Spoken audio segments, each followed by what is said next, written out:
Voilà, donc les outils. La première chose, un cuir pour se protéger. Vous avez vu qu'on travaille avec un couteau. Donc s'il n'y a pas de protection, on peut couper le pantalon et la peau qui est dessous. Ensuite, lors de la récolte et aussi dans le tressage, on peut utiliser les sécateurs. Le poinçon qui va servir dans la vannerie sur arceau tel que je vous l'ai présenté en osier à insérer les coutons dans l'œil. La pince coupante pour le tressage, plus facile que le sécateur. Le marteau pour enfoncer les clous. Le fendoir que l'on peut très bien fabriquer simplement pour fendre l'osier. Lors de la récolte, on peut aussi avoir besoin de sections de châtaigniers. Pour les sections de pour les plus grosses sections, on peut avoir utilisé ou cet outil-là ou celui-ci qui décuple les forces et donc la récolte en est facilitée. Et en ce qui concerne les ronces qu'on a vu aussi, toujours dans le domaine de la protection, des gants.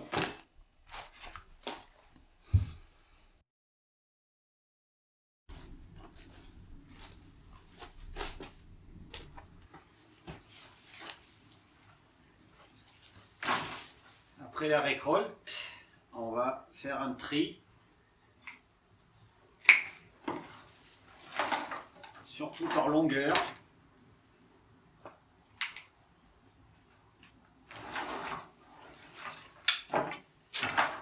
Puisque on verra qu'on commence par des osiers plus fins et plus courts. Voilà. Donc pour débuter le tressage, on aura besoin d'osiers plus fins. Donc on aura cela. Et donc on va construire en châtaignier une ossature avec la anse que je maintiens. La voilà ici. La bordure haute, bâton de châtaignier fendu en deux et travaillé. Viendra ensuite à confectionner un gabarit sur lequel vont s'appuyer les différentes côtes ou coutons après avoir fait une clé de départ en osier fendu. Donc pour commencer, fabrication de la anse avec un bâton de châtaignier.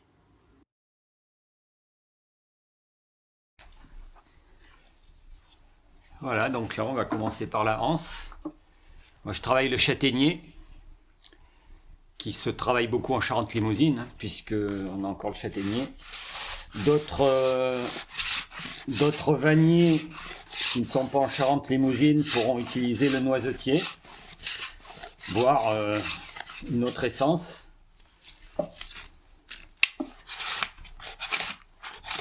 Donc j'aime bien peler pour faire les anses, nettoyer le bois.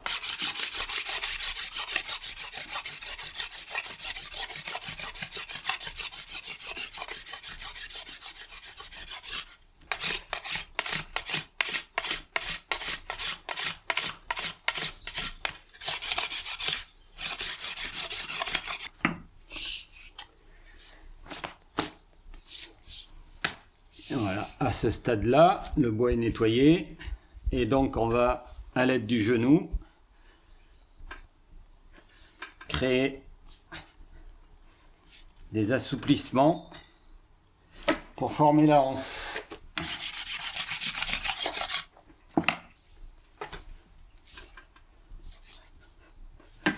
Voilà, ici, la première partie.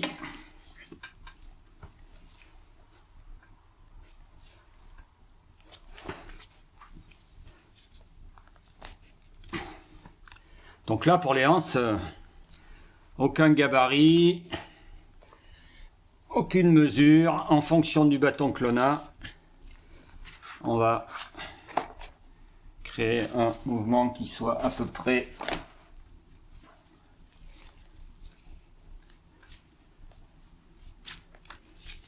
Et là, je mets une ficelle afin de garder les espaces.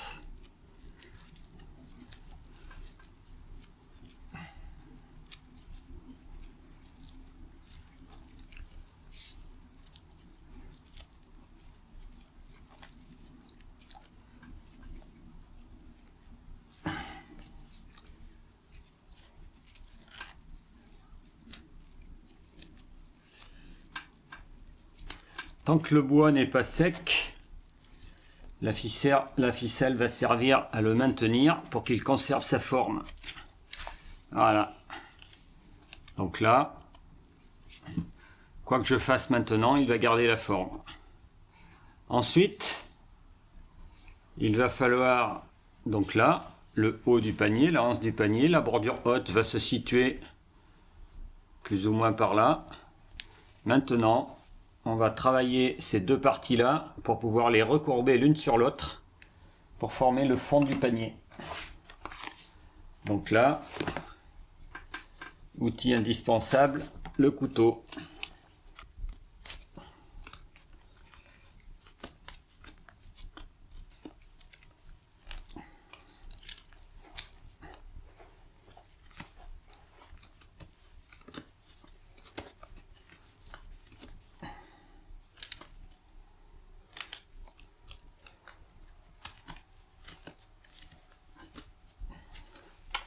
Donc, on élimine plus ou moins la moitié du diamètre du bâton.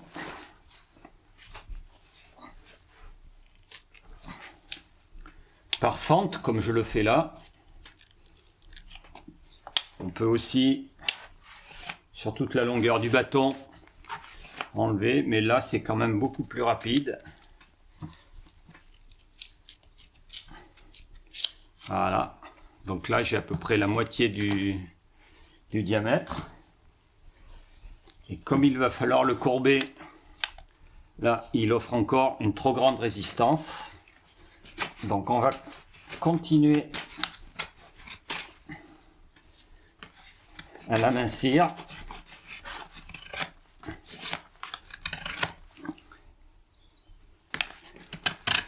De façon à pouvoir le courber.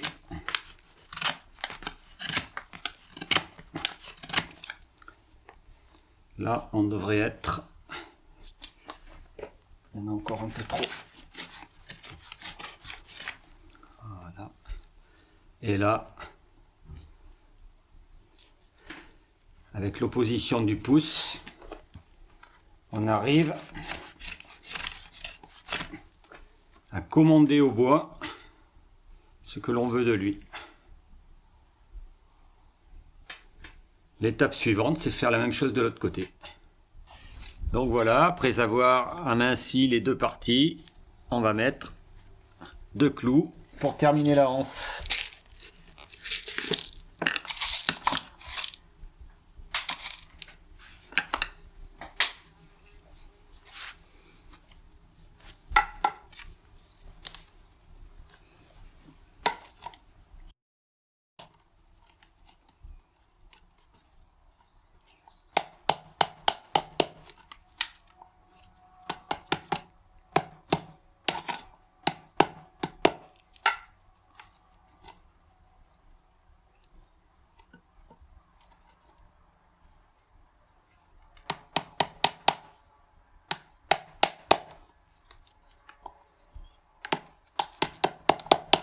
Et voilà le résultat final. La hanse du panier.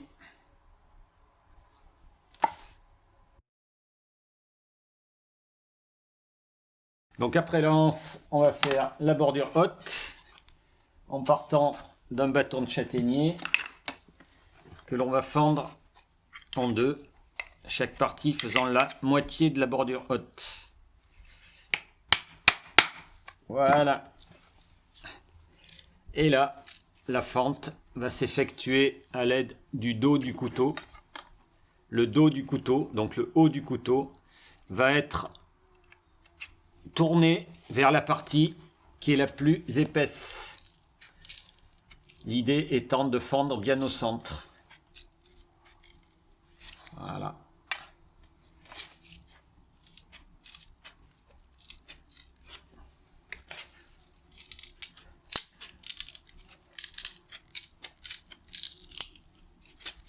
Deux morceaux absolument identiques.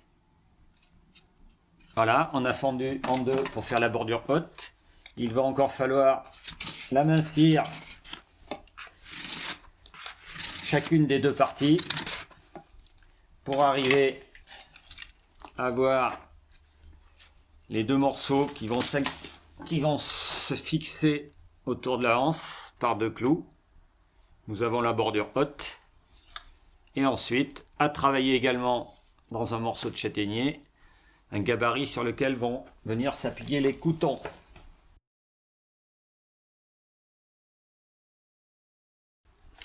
Ici, de chaque côté, il va falloir tresser l'œil du vannier ou la clé de départ.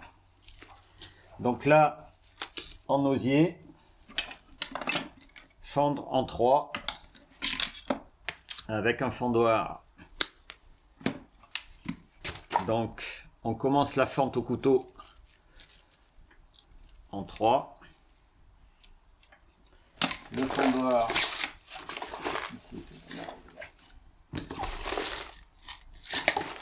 décidément, voilà.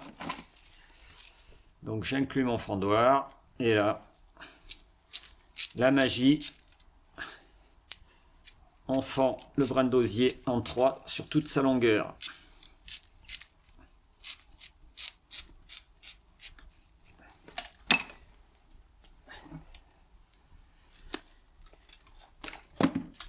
Avant de le tresser, il va encore falloir, sur le genou au couteau, enlever le cœur.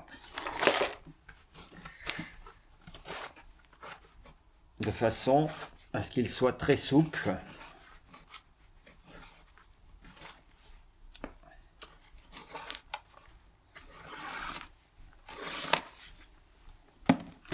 Et ensuite, on se met à la construction. Donc on va commencer en tournant derrière le haut de la anse et derrière le bas de la anse par faire une croix. Et ensuite, en éliminant le surplus, on va suivre le même schéma. Hop. Derrière la partie haute de la anse, derrière la partie basse de la anse, et on suit le mouvement. Et on va faire 3, 4, voire 5 tours, suivant la grandeur du panier. Cet œil qui va servir pour les coutons est mis en attente. Et on reprendra le morceau qui reste lors du tressage. Voilà. Un des nombreux yeux possibles. Les clés de départ, il y en a quantité. Et là vont venir s'insérer tous les coutons dans l'œil. Voilà. Donc sur ce panier, on va en mettre je pense 4. 1, 2, 3, 4. Donc là, un clou pour chaque couton. Et là, le squelette est terminé avec ses arceaux, puisque nous sommes dans la construction d'une vannerie sur arceaux.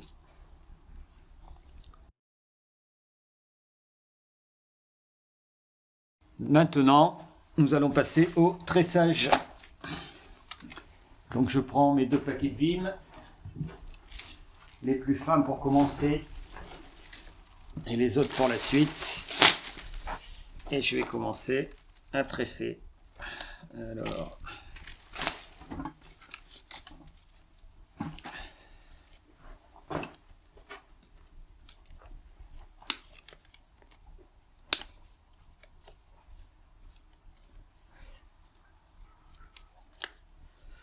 et voilà.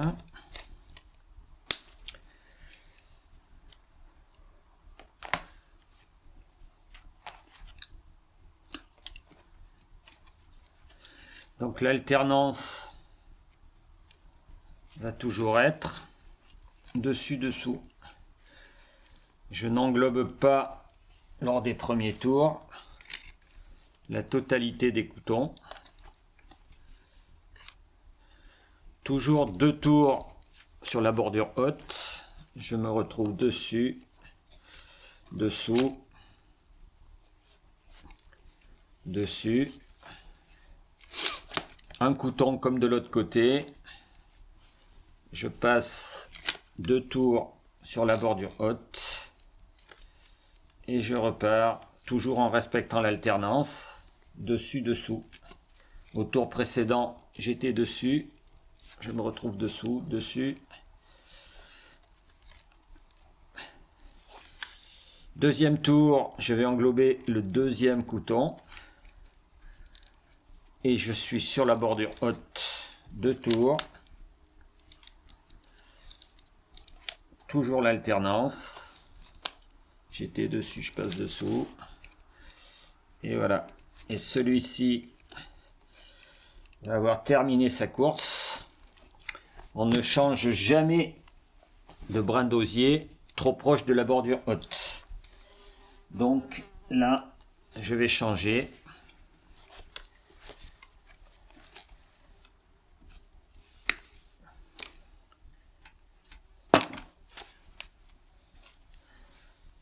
Je laisse l'ancien sur l'intérieur du panier, derrière la partie basse de la anse. Je recommence au même endroit et je continue mon tressage de la même manière.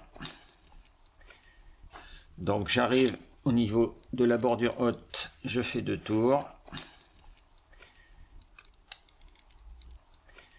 Dessus, dessous, dessus, dessous.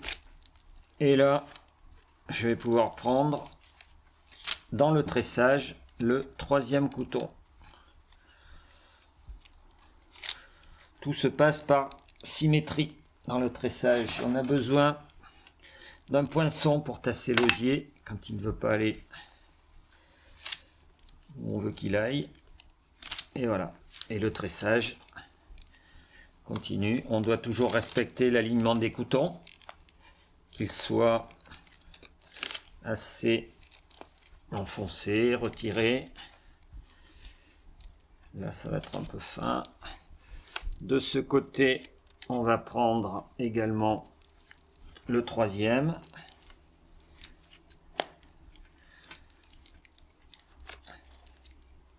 Voilà le début du tressage. Donc là, mon osier s'arrête sous ce couton. C'est celui qui est dessous. Pour repartir, je vais partir sous le même couton. Donc voilà ici l'exemple. Fin du tressage, reprise avec le suivant. Et lorsque le panier aura séché quelques jours, on coupera tous les bouts qui dépassent pour donner une impression de plus propre. Et maintenant, on va faire la même chose de l'autre côté. Toujours progresser de la même façon d'un côté et de l'autre.